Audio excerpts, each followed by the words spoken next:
Hello and welcome to the Modern Embedded Systems Programming course. I am Miro Samek, and in this lesson I go back to the foreground-background architecture, also known as the Superloop. This time I focus on combining it with the low-power sleep modes of the CPU. If you are new to the Quantum Leaps channel and the Modern Embedded Systems Programming course, I introduced the foreground-background architecture in lesson 21. However, I still need to explain the use of low-power sleep modes in the Superloop, because it is tricky and many developers, including myself in the past, get it wrong. The need to explain these aspects came up while I planned future lessons about the various ways of executing event-driven active objects, so this lesson lays some groundwork for the next one. However, the subject of today's lesson is important in its own right, especially because the Superloop, also known as the bare metal firmware structure, is applied in such a wide range of products, many of them battery-operated. So let's begin today with the basic principles of low-power design. The power dissipated by general-purpose digital electronics consists of static dissipation due to current leakage and dynamic dissipation due to switching. Dynamic dissipation typically dominates and is caused by charging and discharging internal parasitic capacitances as the circuit switches from 0 to 1 and 1 to 0. Perhaps a useful mental model of the process is that switching from 0 to 1 is like filling a bucket, capacitance, with water, electric charge, and switching from 1 to 0 is like tossing the water out, discharging the capacitor. This happens at every clock tick, meaning at megahertz frequencies. The amount of wasted power is proportional to how many such buckets are filled and how frequently that happens. That's why modern microcontrollers allow the software to turn the clock signal on and off for various peripherals. However, to achieve really low power consumption, the clock signal must be turned off for the CPU itself, which is called a low-power sleep mode. This poses an interesting problem because the CPU stops executing instructions, so the software is no longer in control. The CPU must thus be woken up by external means, typically an interrupt. Which brings us to the foreground-background software architecture, where the foreground consists of interrupts and the background consists of the endless loop inside the main function. As usual, the interrupts should be short and fast, and the bulk of the work should be performed in the background loop. But now the background loop must also enter the CPU sleep mode. The critical design decision is how exactly the background loop should detect that the CPU can be safely stopped in a low-power sleep mode. Well, many people ask this question. Here, for example, is a post on the STM32 community forum. How to work with interrupts and low-power modes when using the HAL. HAL means hardware abstraction layer, and in the context of STM32, it implies the Superloop architecture. The person asking this question provides his sample code, which is based on the global bit mask of flags, where each bit is associated with the task to be performed in the background loop. The flags are set in the foreground, like here in the callback functions invoked from the interrupt service routines. The advantage of having all the task flags grouped together in a single bit mask is that the background loop can quickly check whether all the flags are cleared, meaning there are no tasks to perform. In that case, the background loop suspends some peripherals and enters sleep mode. This stops the code execution until the interrupt occurs. When the CPU wakes up, the background loop resumes and checks which individual flags are set. For all set bits, the loop calls the associated handler functions and also clears the bits to indicate that the tasks are done. This looks like a reasonable starting point, so let's actually implement this design and run it on your Tiva C launchpad. For this, you can copy the original project for lesson 21 about the Superloop and rename it to lesson 52. Here let me quickly explain the new structure of the companion code downloads, which now are self-contained and include all the dependencies and projects for various boards, not just the Tiva C launchpad. For example, many code downloads come with projects for the STM Nucleo C031C6 board. The work to support this Cortex M0 Plus board, and perhaps others as well in the future, is ongoing, but the downloads are gradually updated and maintained. But going back to the code for this lesson, let's get into the tm4c Kyle directory and double-click on the Microvision project lesson. Now let's copy the low-power Superloop pseudocode from the ST discussion forum and paste it into the main.c file in your Microvision project. Since this is just pseudocode, I need to make it more specific and improve its formatting in the process. The initialization is board specific, so it'll be a call to BSP init. Now, inside the Superloop, all steps related to entering the sleep mode will be accomplished in the BSP go to sleep function. In the task activation section, the first task will, for example, deploy an airbag.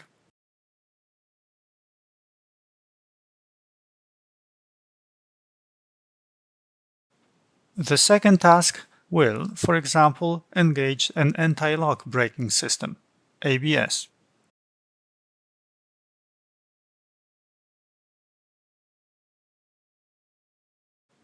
Once I know what BSP facilities will be needed, I must declare them in bsp.h header file.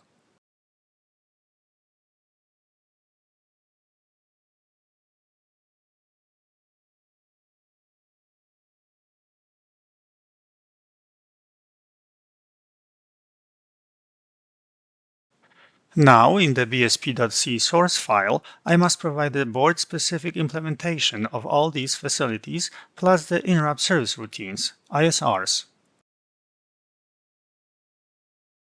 The interrupts will be triggered by the onboard buttons, which are connected to the GPIO-F port. Specifically, pressing SW1 will activate task 1, and pressing SW2 will activate task 2. I should not forget to provide the definitions of the button pins and, most importantly, the global bit mask of task flags. The BSP init function needs to be extended to initialize the GPIO-F pins for the buttons, and it also needs to configure and enable the GPIO-F interrupt.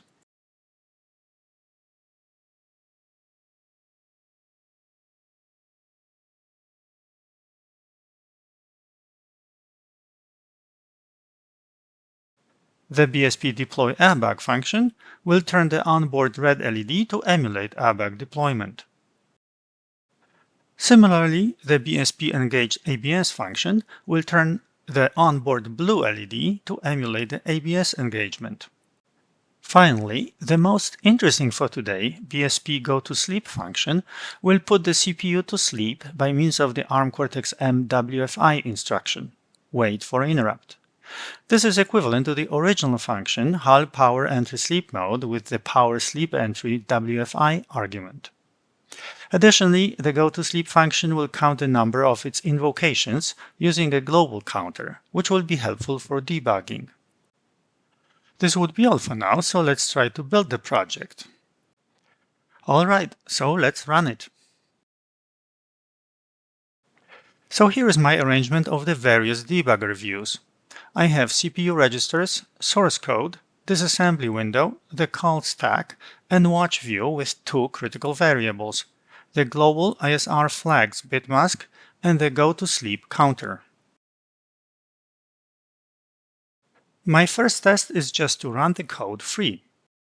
You can see that the go to sleep counter has immediately incremented, but only once. When I break into the code, I find it inside the BSP go to sleep function called from main. This, plus the value of the go to sleep counter, means that the CPU was indeed stopped at the wait for interrupt instruction. If the CPU was not stopped, the go to sleep counter would be in the millions. I can repeat it, but every time I find the code stopped at WFI inside the go to sleep function. Now I add a breakpoint in the GPIO-F interrupt handler and let the code run. Next, I press the SW1 button on the board. My breakpoint is immediately hit, so I step through the code to verify that the task 1 flag is set in the global ISR flags bitmask. I keep stepping to find out where the interrupt returns and what happens inside the background Superloop. Indeed, the loop continues from go to sleep to checking the global bit mask. It finds the task 1 flag, clears it, and calls the deploy airbag function. That function turns on the red LED and returns. The test 2 flag is not set, so the loop wraps up and goes back to sleeping.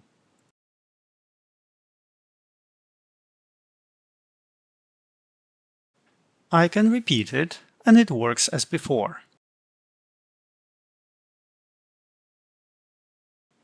Now I remove the breakpoint and run the code free. Pressing the SW1 button increments the go-to-sleep counter, but sometimes by more than once, which is expected due to the bouncing of the mechanical switch. Now I break into the code and reset the target to start over.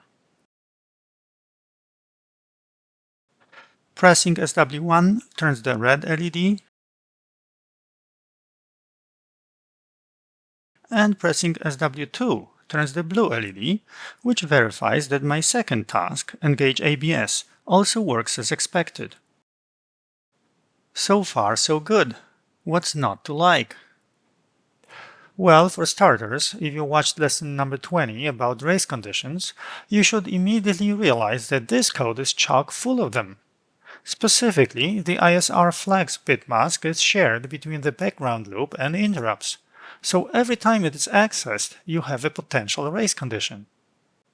But in lesson 20, you also learned that you can avoid such race conditions by making sure that every access to the shared variable occurs within a critical section, that is, with interrupts disabled. So let's try to apply this to the background loop, whereas the functions for interrupt disabling and enabling will be defined in the BSP. Starting from the top of the loop, you disable interrupts right before testing the shared ISR flags bit mask. Now it seems obvious that you must enable interrupts before going to sleep, because only interrupts can wake the CPU up. You will see why this is problematic in a minute, but I've done something like that in the early days of my career, and I keep seeing this published in books, so this must be popular in the field and therefore requires explanation.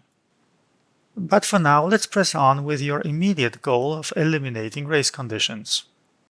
So after go to sleep returns, you disable interrupts to proceed to the testing of the shared variable in the next step. Please note that in case the if branch wasn't taken, interrupts remain disabled, so all possible execution paths are covered. You repeat the same pattern of enabling interrupts before calling the task function and disabling them after it returns to proceed to the next task. Of course, you keep clearing the task bit inside the critical section.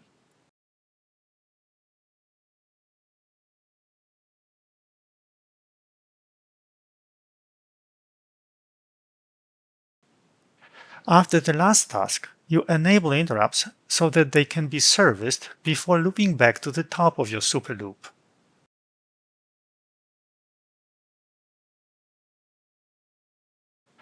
Now you still need to add the new BSP function prototypes to the bsp.h header file. And for the implementation, in bsp.c, you define the interrupt disabling and enabling functions by means of the intrinsic functions disable IRQ and enable IRQ, respectively. The project builds cleanly, so let's see how it works. The first order of business is to check that this version works at least as well as the previous. So you run the code free and press the SW1 button. Red LED means that the first deploy airbag task was called. Now you press SW2, and the blue LED lights up, proving that the second Engage ABS task was also called. When you break into the code, you can see that it sits inside Go to Sleep, and the ISR flags bit mask is cleared, which means that no tasks are ready. So far, so good. But now let's investigate deeper. Reset the target to start from scratch and set a breakpoint at the first test of the shared ISR flags variable. When you run the code and stop at the breakpoint, verify that pre-mask register is 1, which means that interrupts are disabled. Now set a second breakpoint at the beginning of the GPIO-F interrupt handler and move the first breakpoint to the int_disable function just after go to sleep. Press the SW1 button. This emulates interrupt occurring at this precise point in the code. I mean, the button press can occur at any time, so why not here? When you run the code, the first breakpoint hit is inside the interrupt. This makes sense because the interrupt was serviced immediately after interrupts got enabled in the Superloop. Step inside the ISR to see that it sets the task 1 flag,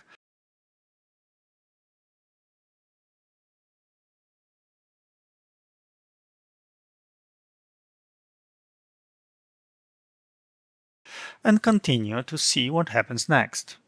And nothing else happens. In particular, the breakpoint downstream from sleeping is not hit.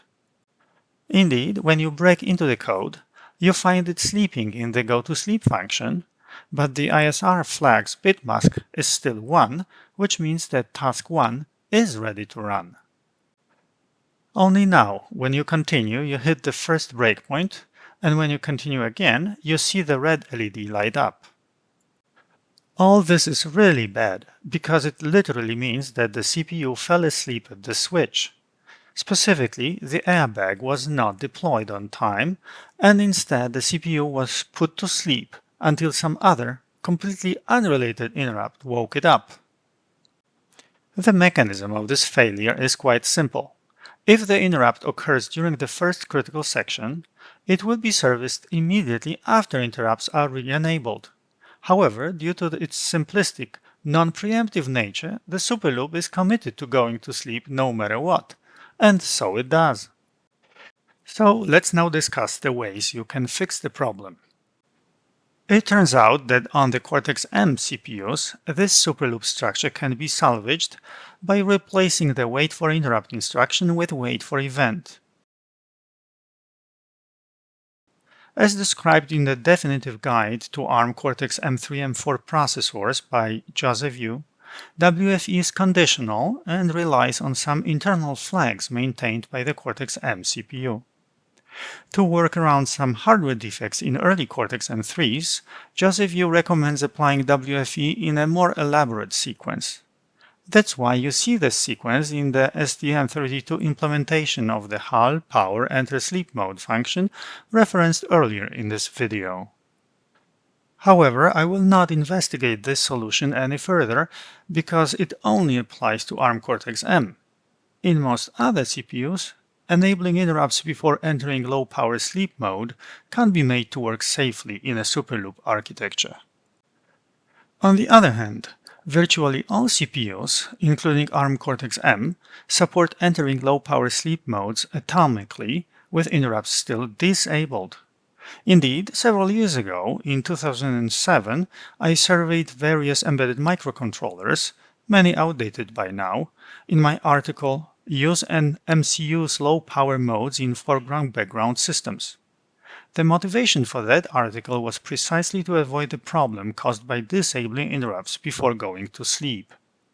My old article is not alone, of course, as the various microcontroller vendors also publish techniques for entering sleep mode with interrupts still disabled. One notable example is the MSP430 microcontroller family from Texas Instruments, one of the industry's lowest power designs. The application notes and code example for MSP430 always enter the sleep mode with interrupts disabled and re-enable interrupts atomically when going to sleep. This way of implementing low-power modes in the Superloop is also recommended for Cortex-M. Indeed, let's go back to the STM support forum to find the original question I used at the beginning of this video. The question has an answer, where an ST expert provides the recommended code structure for a low-power Superloop.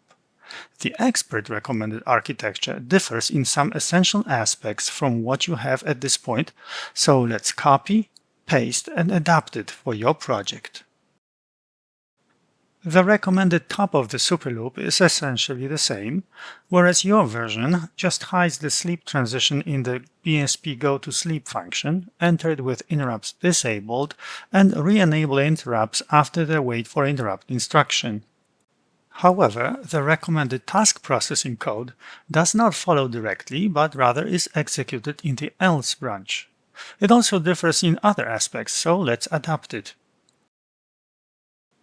The main difference here is that there is only one critical section where you are supposed to select only one task to execute and clear the task bit in the bit mask.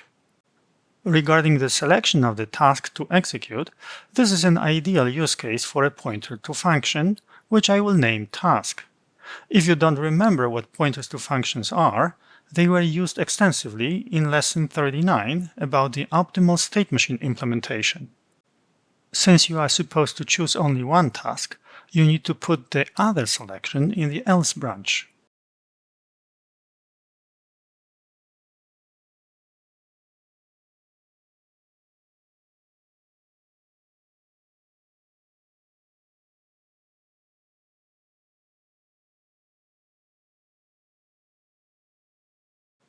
Now, regarding the task execution, I use the explicit syntax with pointer dereferencing to make it absolutely clear that this is a call via the pointer named task.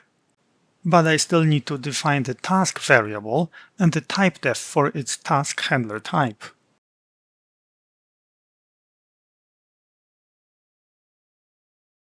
Finally, I need to do something in case none of the if branches are taken, because this will leave the task pointer to function uninitialized, so the subsequent task execution will certainly cause a crash. This should never happen in a correctly running scheduler that you've just built, so that is an ideal place to use an assertion. If you are unfamiliar with embedded assertions, they were covered in lessons 47 and 48. Here I just call the assertion handler already defined in the BSP. This should be all, so let's try to build the project. Alright, I still need to provide the assertion handler prototype in bsp.h,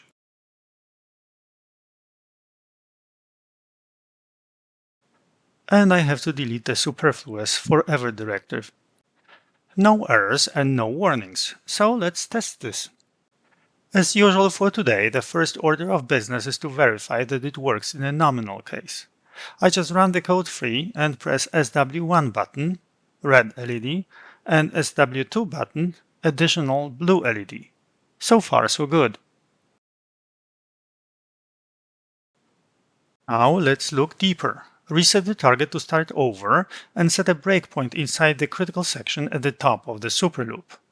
Run the code free, and when it hits the breakpoint, verify that pre-mask is set, meaning interrupts are disabled.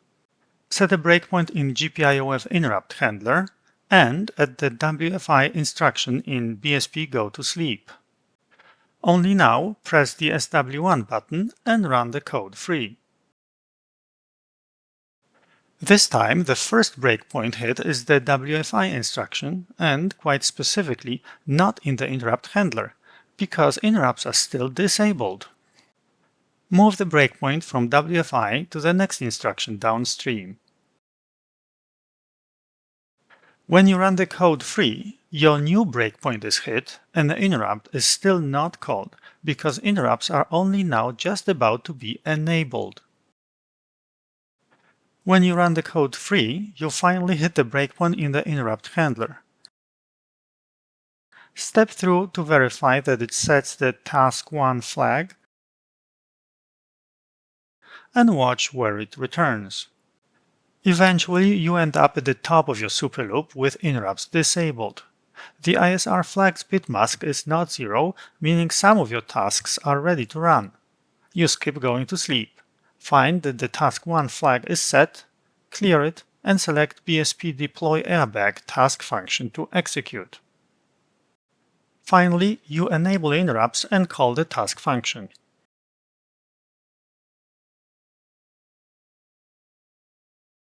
Alright, so this is the generally recommended Superloop structure that incorporates low-power sleep modes.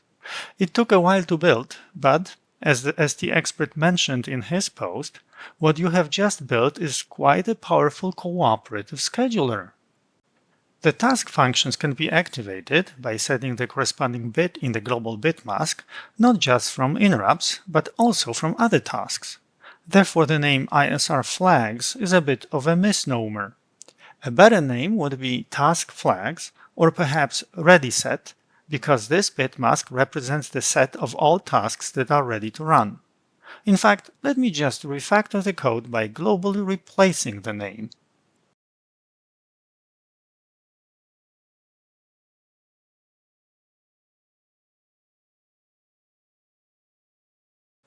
Alright, so this is all regarding the general Superloop structure.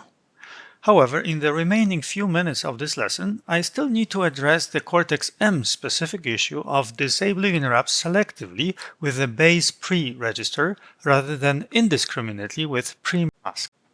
Base pre is only available in ARM v7M and higher architectures such as M3 and higher, and is not available in Cortex-M0, M0+. Here, I must defer again to Joseph Yu's definitive guide, but basically, base pre disables interrupts only up to the specified priority level and does not affect higher priority interrupts, which run with the so-called zero latency. Please note, however, that the high priority interrupts are not allowed to access any resources used by your Superloop or the lower priority interrupts. So let's apply the base pre-interrupt disabling strategy to today's code. Fortunately, all necessary changes will be confined to the BSP, as it should be. First, you define the base pre-priority cutoff level. The level of hex 3F should work for any ARM v7M CPU with 3 or more bits of interrupt priority. At this point, it's also convenient to define the SIMSYS priority cutoff, useful for setting the interrupt priorities with SIMSYS functions. Now you re-implement interrupt disable by setting the base pre-register to the previously defined cutoff value. Interrupt enable becomes now setting base pre back to 0. Now, most interestingly for today, the transition to sleep mode will need to combine the use of pre-mask and base pre-registers to take advantage of the special properties of pre-mask, described by Joseph Yu. Specifically, the go-to-sleep function is now entered with base preset, but pre-mask clear.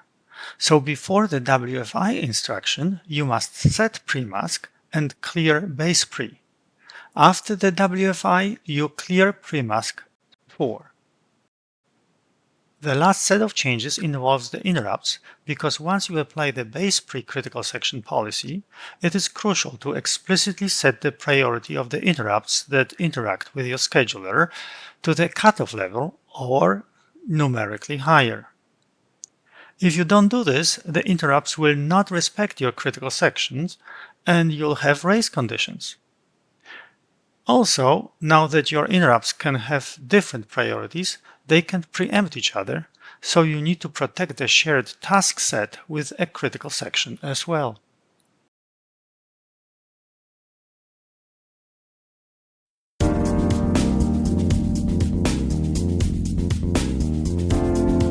And this concludes this lesson about using low-power sleep modes in the ubiquitous Superloop architecture safely.